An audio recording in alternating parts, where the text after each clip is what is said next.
Good morning, and I have with me Professor Glenda Gray of the South African Medical Research Council, and we're talking a J&J vaccine this morning. It's been in the news for the past week or so, and a whole lot of stuff revolving around it after America decided to withdraw J&J and South Africa also. But there's a couple of things happening around the vaccine, and we're going to talk to Glenda about it. Good morning, Glenda. Good morning.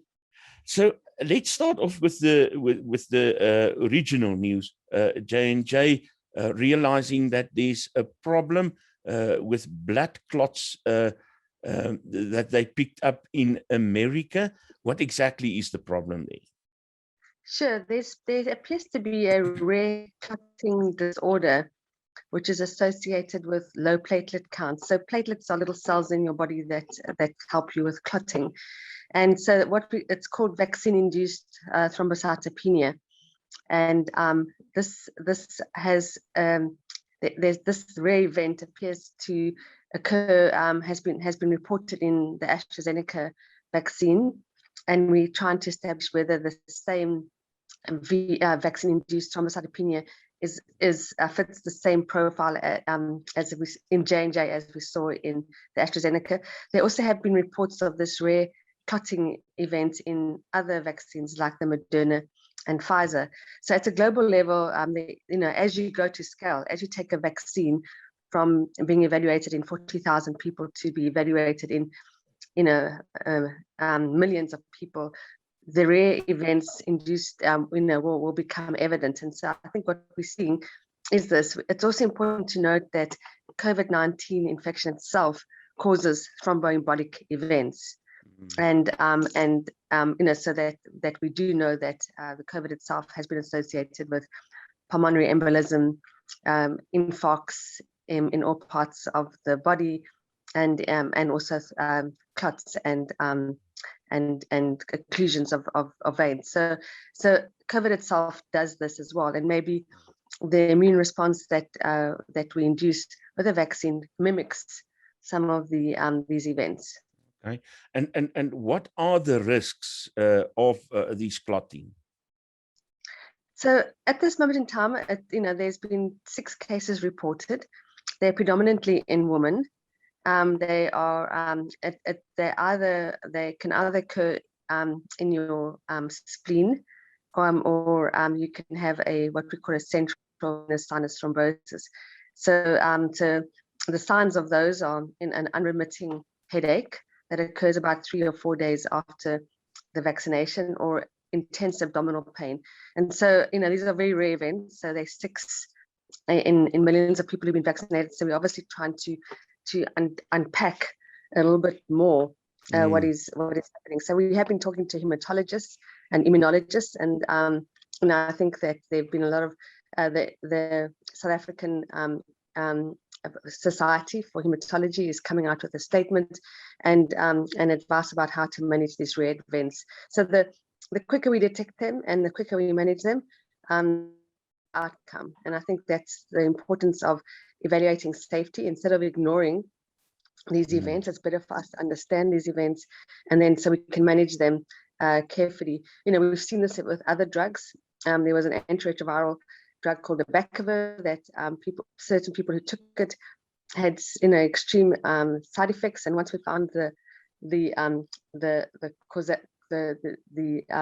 causality, we were able to develop a screen, and were able to determine who would safely take the drug and who wouldn't. And so I think we, along this process, are trying to establish, who is the kind of person who will get this. What are the risk factors? Is it why is it just women? Are they smoking? Are they on the pill? Have they ever had any history or family history of these kind of conditions? Were there any incidents, negative incidents, because of the clotting picked up? Well, of the 6 cases that I'm aware of, there was one that was fatal, and I think it was a delayed. From what I can see from the reports, there was just delayed picking it up and delayed response from what I can see. So so obviously people are gathering the data, they're going back to the records, and these were in the US. So we're waiting. We wait on the CDC and the FDA and the manufacturer to send us the reports. In South Africa, we haven't seen any rare clotting disorder amongst the people that we vaccinated. It may be because we've only vaccinated just under 300,000 healthcare workers, and because these are rare events, you really have to establish the kind of occurrence rate, you really have to get into the millions of people vaccinated. Of course, the news about the withdrawal and prevalence of this clotting motivates people to say now, okay, we have told you there will be problems with vaccination.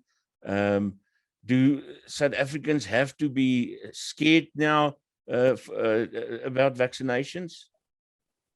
Well, I would be more scared about getting COVID-19 and dying from COVID-19. You've got a much more chance of getting severe side effects from COVID-19 than from a vaccine. And the side effects, and the most important thing for us is detection.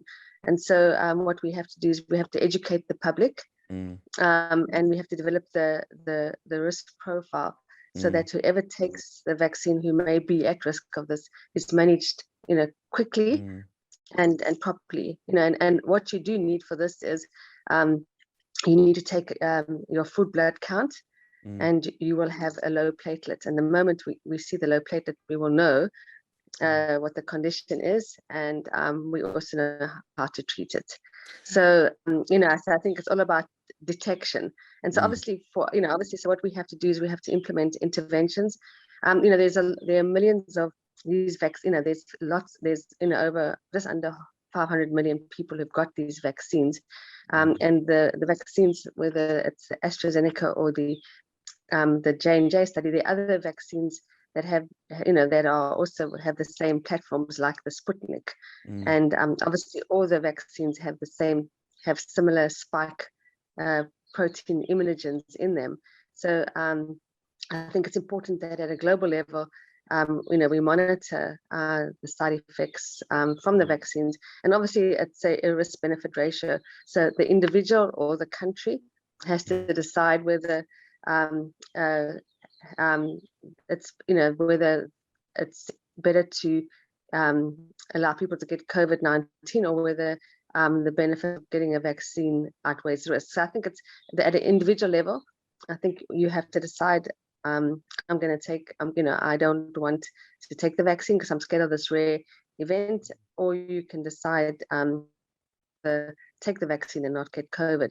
So I think it's important for individuals to weigh up the pros and cons of being vaccinated or getting the infection, and make an informed choice about what they want for themselves. Obviously for certain people who are highly exposed, healthcare workers, essential services, they have seen their colleagues die of COVID, and they have seen the severe effects of long COVID, and so they may have a different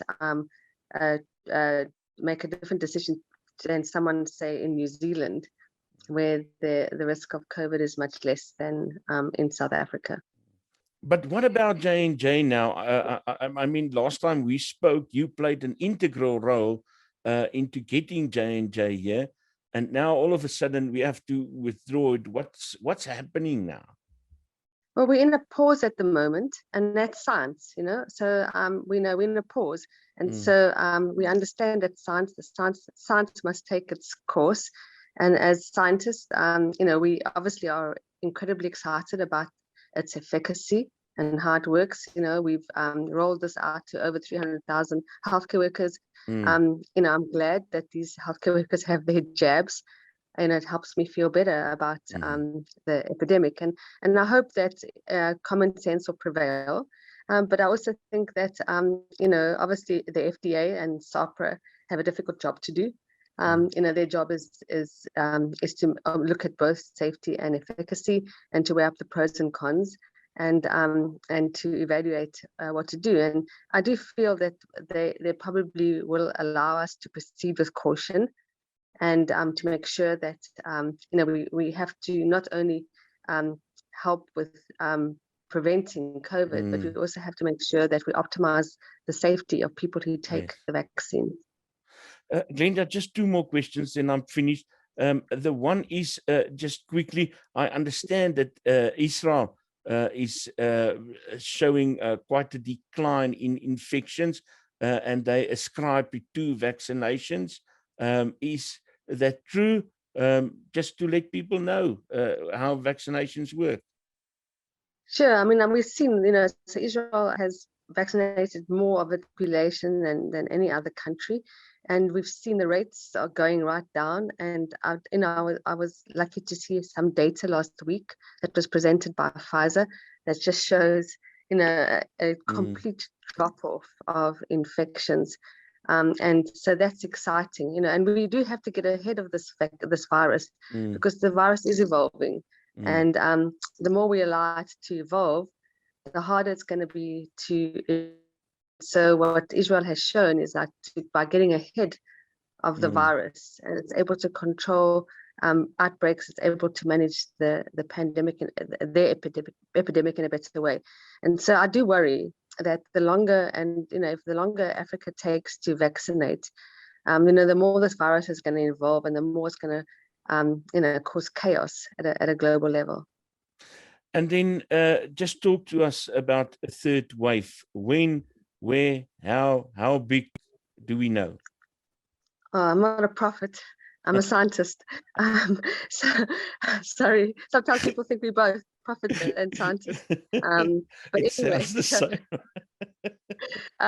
But be that as it may, I think if we look at what's happened in the rest of the world, in the Northern Hemisphere, and we've seen how different seasons affect transmission, we're going into winter.